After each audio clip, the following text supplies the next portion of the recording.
Hello students, आज हम NCERT Hindi की 9वीं कक्षा की पाठ्य पुस्तक गंगा के पाठ 10 भारती जय विजय करें कविता को पढ़ेंगे व समझेंगे, जिसे सूर्यकांत त्रिपाठी निराला जी ने लिखा है। इस कविता में निराला जी ने भारत माता की महिमा का अत्यंत सुंदर चित्रण किया है। वे भारत को समृद्ध, पवित्र, प्राकृतिक सौंदर्य से भरपूर और आध्यात्मिक शक्ति से युक्त बताते हैं। तो आइए इस सुंदर सी कविता को पढ़ना शुरू करते हैं। यदि वीडियो अच्छा लगे तो वीडियो को लाइक और चैनल को सब्सक्राइब भी जरूर कर लीजिएगा। तो कविता की पंक्तियां इस प्रकार हैं। भारती जय विजय करे, कणक शस्य कमल धरे, लंका पदतल शतदल, गर्जी तोर्मी सागर जल, धोता शुचि चरण युगल, स्तव कर बहु अर्थ भरे, तरु तृण वन लता वसन, अंचल में खचित सुमन, गंगा ज्योतिर्जलकण, धवल धार हार गले, मुकुट शुभ्र हिम तुषार, प्राण प्रणव ओमकार, ध्वनित दिशाएं उदार, शतमुख सतरव मुखरे। ठीक है, तो ये थी कविता की पंक्तियां। तो पाठ के अंत में आपको कठिन शब्दों के अर्थ भी दिए गए हैं। तो आइए पहले उन्हें पढ़ते हैं ताकि कविता को समझने में हमें आसानी रहे। तो बच्चों, भारती या भारती का अर्थ है सरस्वती या भारत माता।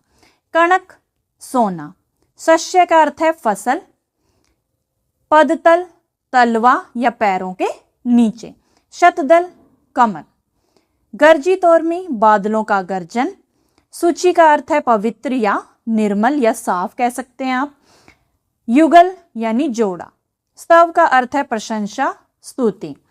ठीक है, तरु का अर्थ है वृक्ष या पेड़, तृण का अर्थ है तिनका, लता का अर्थ है जमीन या किसी आधार पर फैलने वाला पौधा या सरल शब्दों में आप कह सकते हैं बेल, वसन यानी वस्त्र, अंचल आंचल, खचित का अर्थ होता है जड़ा हुआ, सुमन का अर्थ है पुष्प या फूल, ज्योतिर्जल का अर्थ है प्रकाश या रोशनी, धवल का अर्थ है श्वेत या सफेद, धार जोर की वर्षा, शुभ्र का अर्थ है उज्जवल या चमकीला या सफेद।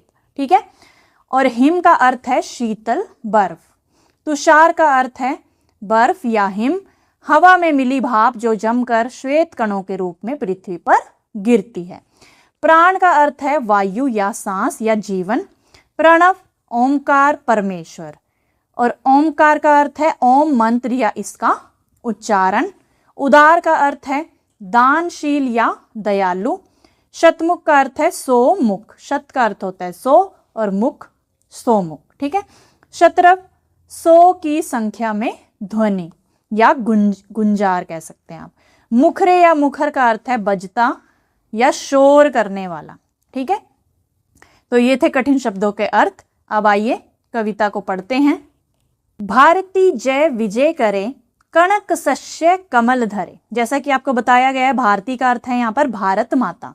ठीक है, विजय करे यानी विजय दिलाने वाली, शस्य का अर्थ है फसल, और कणक का अर्थ होता है सोना, कमल धरे यानी कि कमल को धारण करने वाली। ठीक है, तो इस पंक्ति में कवि जो हैं वो भारत माता की स्तुति कर रहे हैं, यानी उसकी प्रशंसा कर रहे हैं और कहते हैं कि हे भारत माता, आप सदा विजय प्राप्त करने वाली हैं, आपकी सदा ही जय हो। कणक शस्य कमल धरे, और आप अपने हाथों में सोने जैसी चमकती हुई फसलों, कणक शस्य यानी कि चमकती हुई सोने जैसी फसलों, और कमल को धारण करने वाली हैं। यानी यहाँ कणक शस्य से क्या अर्थ है कि भारत की जो धरती है वो बहुत ही उपजाऊ है, और यहाँ पर सोने के समान, सोने के जैसी मूल्यवान जो है अन्न जो है वो पैदा होता है। और कमल धरे का अर्थ है कि भारत माता पवित्रता, सुंदरता, ज्ञान और शांति की प्रतीक है। यानी इन पंक्तियों में कवि ने भारत की समृद्धि, सुंदरता और महानता का गुणगान किया है। अगली पंक्तियां देखिए। लंका पदतल शतदल, गर्जी तोर्मी सागर जल, धोता शुचि चरण युगल, सब कर बहु अर्थ भरे। पदतल का अर्थ है पैरों के नीचे। शतदल यानी 100 पंखुड़ियों वाला कमल, ठीक है। गर्जी तोर्मी का अर्थ है गर्जना करती लहरें। गर्जी यानी गर्जना, तोर्मी यानी कि लहरें, ठीक है। सूची का अर्थ है पवित्र। चरण युगल यानी कि जोड़े में, यानी दोनों पैर, ठीक है। स्तव का अर्थ है स्तुति या प्रशंसा।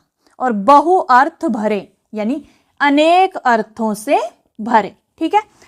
तो कवि यहां पर कहते हैं कि भारत माता के चरणों के नीचे लंका स्थित है। जैसा कि आपने भारत के मानचित्र में भी देखा होगा, भारत के जो मानचित्र है उसमें बिल्कुल भारत के नीचे जो है वो लंका स्थित है, ठीक है, यानी कि दक्षिण में, भारत के दक्षिण में।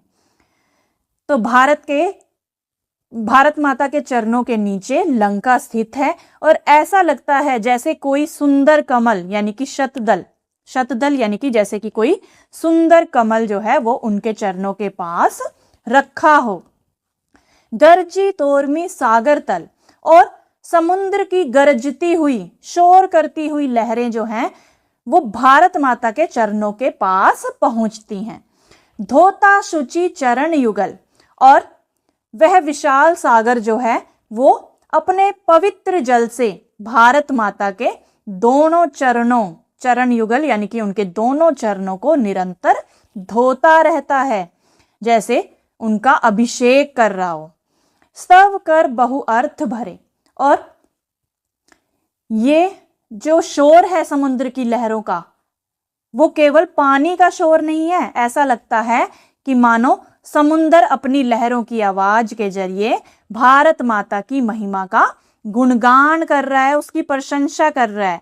और समुद्र की उस वंदना में बहुत गहरे और अनेक अर्थ जो हैं वो छिपे हुए हैं।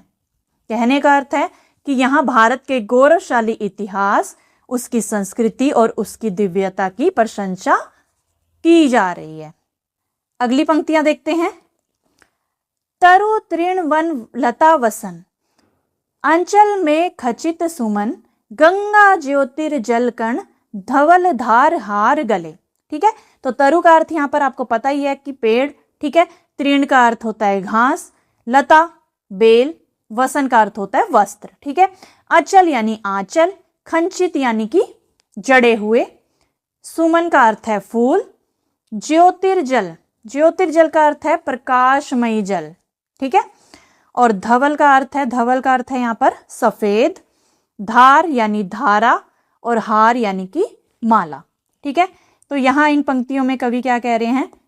कवि कहते हैं कि भारत माता ने पेड़ पौधों, तरु तृण वन लता वसन, कि भारत माता ने पेड़ पौधों और लताओं को अपने वस्त्र की तरह धारण किया हुआ है, यानी कि भारत की हरियाली ही मां भारती की साड़ी या पहनावा है।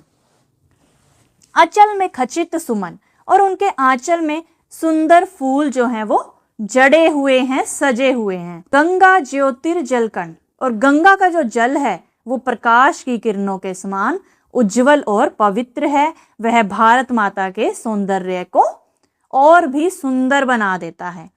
धवल धार हार गले, और गंगा की श्वेत यानी सफेद और स्वच्छ जो धारा है वो मां भारती के गले में एक सुंदर सफेद हार की तरह सुशोभित हो रही है, शोभा दे रही है, ठीक है। तो कहने का अर्थ है कि मां भारती ने पेड़ पौधों और बेलों को अपने वस्त्रों की तरह धारण किया हुआ है, और उनके आंचल यानी आंचल में सुंदर सुंदर फूल जो हैं वो जड़े हुए हैं।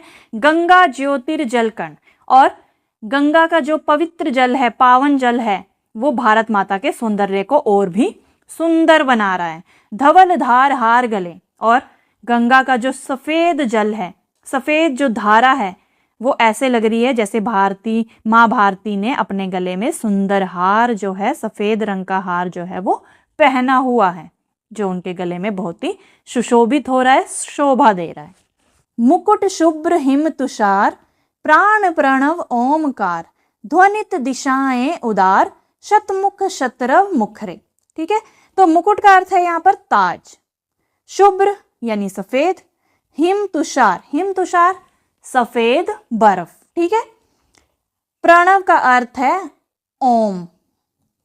ध्वनित, ध्वनित का अर्थ है गूंजती हुई। उदार विशाल। शतमुख यानी 100 मुख और शतरव यानी अनेक ध्वनियां, 100 ध्वनियां। मुखरे, मुखरे यानी गूंजने वाली। तो इन पंक्तियों में कवि कहते हैं कि भारत माता के मस्तक पर हिमालय पर्वत है, कि भारत माता के मस्तक पर हिमालय पर्वत है, जिसकी सफेद बर्फ, हिम तुषार यानी कि सफेद बर्फ, एक उज्जवल और पावन मुकुट के समान प्रतीत होती है, कि ऐसा लगता है जैसे उन्होंने सफेद रंग का मुकुट जो है वो धारण किया हो। प्राण प्रणव ओमकार, और भारत माता के प्राणों में ओम की गूंज है, जो यह दर्शाता है कि भारत केवल एक भूमि का टुकड़ा नहीं है, बल्कि आध्यात्मिकता और ज्ञान का साक्षात स्वरूप है। ध्वनित दिशाएं उदार, और भारत के इस ज्ञान और पवित्रता से संसार की सभी उदार दिशाएं वो क्या हो रही हैं, प्रतिध्वनित हो रही हैं, यानी चारों ओर उनकी गूंज है। शतमुख शतरव मुखरे, शतमुख जैसा कि आपको पता ही है 100 मुख। ठीक है, तो भारत माता की जो महिमा का गुणगान है वो 100 मुखों और 100 आवाजों यानी ध्वनियों से चारों ओर गूंज रहा है, यानी चारों दिशाएं भारत माता की महिमा का गुणगान कर रही हैं और हर ओर उनकी प्रशंसा की ध्वनि जो है वो गूंज रही है। तो आइए एक बार फिर से इस कविता को पढ़ते व समझते हैं। भारती जय विजय करे, कणक शस्य कमल धरे। ठीक है, तो कठिन शब्दों के अर्थ भी आपको लिखित में यहाँ दिए गए हैं, इन्हें आप देख लीजिएगा। और व्याख्या क्या है इसकी, इस पंक्ति में कवि भारत माता की स्तुति कर रहे हैं, प्रशंसा कर रहे हैं। वे कहते हैं कि हे भारत माता, आप सदा विजय प्राप्त करने वाली हैं, आपकी जय हो। आप अपने हाथों में सोने जैसी चमकती हुई फसलों यानी कनक शस्य और कमल को धारण करने वाली हैं। ठीक है, तो यहाँ पर कनक शस्य से तात्पर्य है कि भारत की जो धरती है वो बहुत ही उपजाऊ है और यहाँ सोने के समान मूल्यवान अन्न पैदा होता है। कमल धरे का अर्थ है कि भारत माता पवित्रता, सुंदरता और शांति की प्रतीक है। तो इस प्रकार इन पंक्तियों में कवि ने भारत की समृद्धि, सुंदरता और महानता का गुणगान किया है। फिर अगली पंक्तियां थी, लंका पदतल शतदल, गर्जी तोरमी सागर जल, धोता सुचि चरण युगल, स्तव कर बहु अर्थ भरे। ठीक है, तो कठिन शब्दों के अर्थों को भी साथ साथ देख लीजिएगा आप। तो व्याख्या क्या है कि कवि कहते हैं कि भारत माता के चरणों के नीचे लंका स्थित है, जैसे कोई सुंदर कमल उनके चरणों के पास रखा हो, और समुद्र की गरजती ऊंची और शोर करती हुई लहरें भारत माता के चरणों के पास पहुंचती हैं और वह विशाल सागर अपने सूची यानी पवित्र जल से भारत माता के दोनों चरणों को निरंतर धो रहा है, मानो उनका अभिषेक कर रहा हो। और आगे कवि क्या कहते हैं कि समुद्र की लहरों की जो गर्जना यानी शोर हो रहा है वह केवल पानी का शोर नहीं है, ऐसा लगता है मानो समुद्र अपनी लहरों की आवाज के जरिए भारत माता की महिमा का गुणगान कर रहा है। और समुद्र की उस वंदना में बहुत गहरे और अनेक अर्थ जो हैं वो छिपे हुए हैं। वह भारत के गौरवशाली इतिहास, उसकी संस्कृति और उसकी दिव्यता की प्रशंसा कर रहा है। फिर अगली पंक्तियां थी, तरु तृण वन लता वसन, अंचल में खचित सुमन, गंगा ज्योतिर्जल कण, धवल धार हार गले। ठीक है, तो इन पंक्तियों का अर्थ क्या था कि कवि कहते हैं कि भारत माता ने पेड़ पौधों और लताओं को अपने वस्त्र की तरह धारण किया हुआ है, यानी भारत की जो हरियाली है, भारत की हरियाली ही माँ भारती की साड़ी या पहनावा है। उनके आंचल में सुंदर फूल जड़े यानी सजे हुए हैं, जैसे किसी सुंदर वस्त्र पर सितारे या नक्काशी होती है। उदाहरण के द्वारा यहाँ पर आपको बताया गया है कि जैसे किसी सुंदर वस्त्र पर सितारे और नक्काशी की होती है ना, वैसे ही भारत के वन और उपवन के फूल उनके वस्त्रों की शोभा बढ़ा रहे हैं। और गंगा का जो जल है, जो प्रकाश की किरणों के समान उज्जवल और पवित्र है, वह भारत माता के सौंदर्य को दिव्य बना रहा है। ठीक है, गंगा की वह श्वेत और स्वच्छ धारा यानी धवल धार मां भारती के गले में एक सुंदर सफेद हार की तरह सुशोभित हो रही है, शोभा दे रही है। अगली पंक्तियां थी, मुकुट शुभ्र हिम तुषार, प्राण प्रणव ओमकार, ध्वनित दिशाएं उदार, शतमुख शत्रव मुखरे। तो इन पंक्तियों का अर्थ क्या था कि भारत माता के मस्तक पर हिमालय पर्वत है, जिसकी सफेद बर्फ एक उज्जवल और पावन मुकुट के समान प्रतीत होती है। ऐसा लगता है कि भारत माता ने सुंदर मुकुट सफेद रंग का जो है वो धारण किया हो। भारत माता के प्राणों में ओम यानी प्रणव ओमकार की गूंज है। यह दर्शाता है कि भारत केवल एक भूमि का टुकड़ा नहीं, बल्कि आध्यात्मिकता और ज्ञान का साक्षात स्वरूप है। भारत के इस महान ज्ञान और पवित्रता से संसार की सभी उदार दिशाएं प्रतिध्वनित हो रही हैं, यानी चारों ओर इनकी गूंज जो है वो सुनाई दे रही है। भारत माता की महिमा का गान जो है वो 100 मुखों शतमुख और 100 आवाजों यानी तरफ से चारों ओर जो है वो गूंज रहा है, यानी चारों दिशाएं भारत माता की महिमा का गुणगान कर रही हैं, हर ओर उनकी प्रशंसा की ध्वनि जो है वो गूंज रही है। तो बच्चों, इस कविता के माध्यम से कवि यह संदेश देते हैं कि भारत केवल एक देश नहीं, बल्कि एक पूजनीय मातृभूमि है, जिसकी महानता और सुंदरता अद्वितीय है। तो आशा करती हूँ आपको यह कविता अच्छे से समझ में आई होगी।